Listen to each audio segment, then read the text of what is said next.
Assalamu alaikum wa rahmatullahi wa barakatuh. Welcome to Hadith of the Day Ask a Question series with myself, Yusuf Badat. Today's question is very pertinent as the blessed month of Ramadan is coming closer. The question is, what are your 5 top tips for the blessed month of Ramadan? So let's attempt to answer this question. A great question. We all want to get into Ramadan in the state where we are maximizing the blessed season. The Prophet of Islam, Muhammad, peace and blessings upon him, has stated, إِذَا جَاءَ رَمَضَانَ فُتِّحَتْ أَبْوَابُ الْجَنَّةِ وَغُلِّقَتْ أَبْوَابُ النَّارِ, that when Ramadan sets in and arrives, the gates of paradise are opened and the gates of the hellfire are closed. So a blessed season, an indication where Allah subhanahu wa ta'ala wants us to maximize the month so that we enter paradise and we are protected from the hellfire. Allah subhanahu wa ta'ala facilitate just that for us. Ameen ya Rabbil Alameen. So what are the best top tips for the blessed month of Ramadan?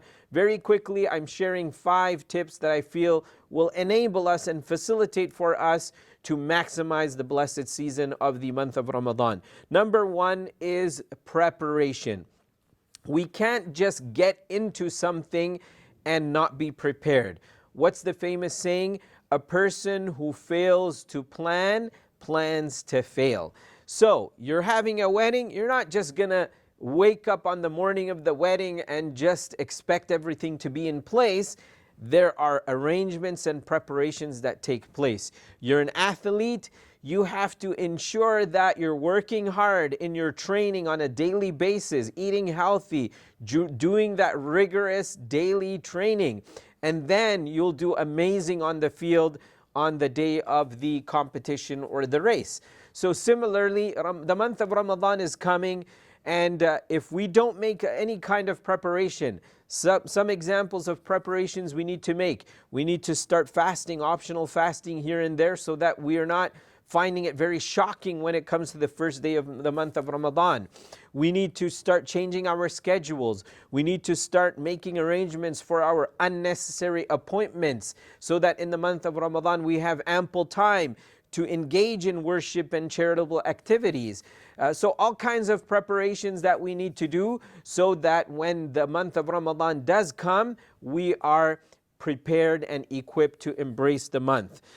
Number 2, second tip that I'd like to emphasize is have a positive attitude. In fact, Shaykh Ashraf Ali Thanwi rahimahullah, he makes a mention and he says, "Istaqbiluha bishawqi wal hayman." When it comes to the month of Ramadan, embrace the month, welcome the month with fervor and anticipation. You know, if I go into the month of Ramadan thinking, oh no, I can't have my coffee anymore, I can't have that burger on a daily basis anymore in the middle of the day, oh no, this is going to be difficult, long nights of Taraweeh and waking up for suhoor and the sleep is disturbed and oh no, bad breath and all kinds of things I complain about, then I'm not going into the month with a positive attitude. On the other hand, if I go into the month with this positive attitude, this is a blessed season. Yes, there's going to be some things that are uneasy, but in return of that, my Creator and my Maker, my Lord, is going to forgive me and bless me, and this is going to impact the rest of my year.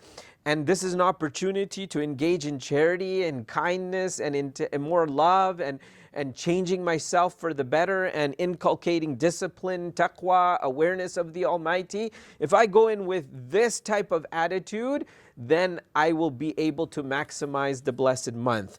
Tip number 3, have a schedule and establish goals. If we set the goals right before Ramadan that, you know what, on a daily basis, I'm going to recite this portion of the Quran. On a daily basis, I'm going to volunteer at the masjid or at the community center or for a good cause at these situations at this time. I'm going to make sure that I offer all my prayers and I'm scheduling them in. I'm going to help my parents. I'm going to help my siblings. I'm going to give more attention to my children during the blessed month so that they also understand the virtue of the month and they participate to some degree in the month as well. So have these goals and set up your schedules and thereby you will be able to maximize the month. I like to say if things are not scheduled, they never get done.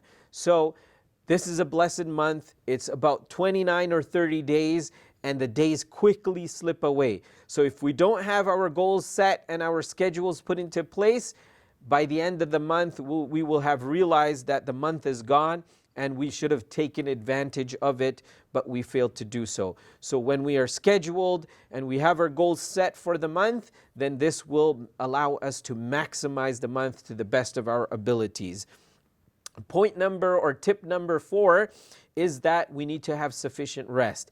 Yes, we're excited of this blessed month. We want to do all kinds of great activities and earn the blessings and the rewards, but we have to also take out time for rest. Inna lijasadika alayka haqq.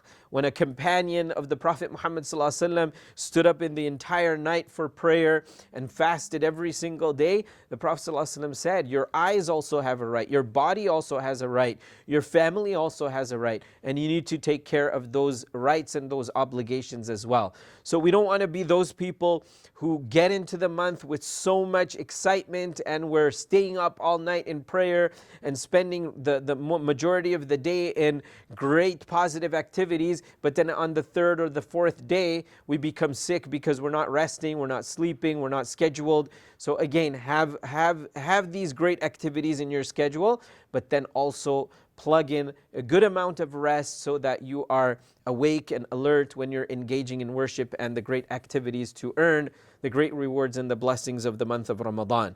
And finally, remove all the distractions. Some of us, we're so accustomed to, for example, our video games or our entertainment, whether it's Netflix or YouTube, or we're so attached to our sports activities or whatever it may be that we are involved in. Perhaps for the month of Ramadan, the better thing would be that reduce those activities or just eliminate them. If they're not important, remove those distractions, because what's more important is to maximize the month. And we could get back to some of these activities after the blessed month of Ramadan. So there you have it, a few great tips for maximizing the blessed month of Ramadan. We make dua that Allah subhanahu wa ta'ala allow us to enter the month of Ramadan. May Allah subhanahu wa ta'ala accept all our great intentions to maximize the month. And may Allah subhanahu wa ta'ala by the end of the month of Ramadan allow us to be forgiven and given the glad tidings of entry into paradise. Ameen ya Rabbal Alameen. We'll see you in one of the coming sessions. Jazakumullahu khairan. Wassalamu alaikum wa rahmatullahi ta'ala wa barakatuh.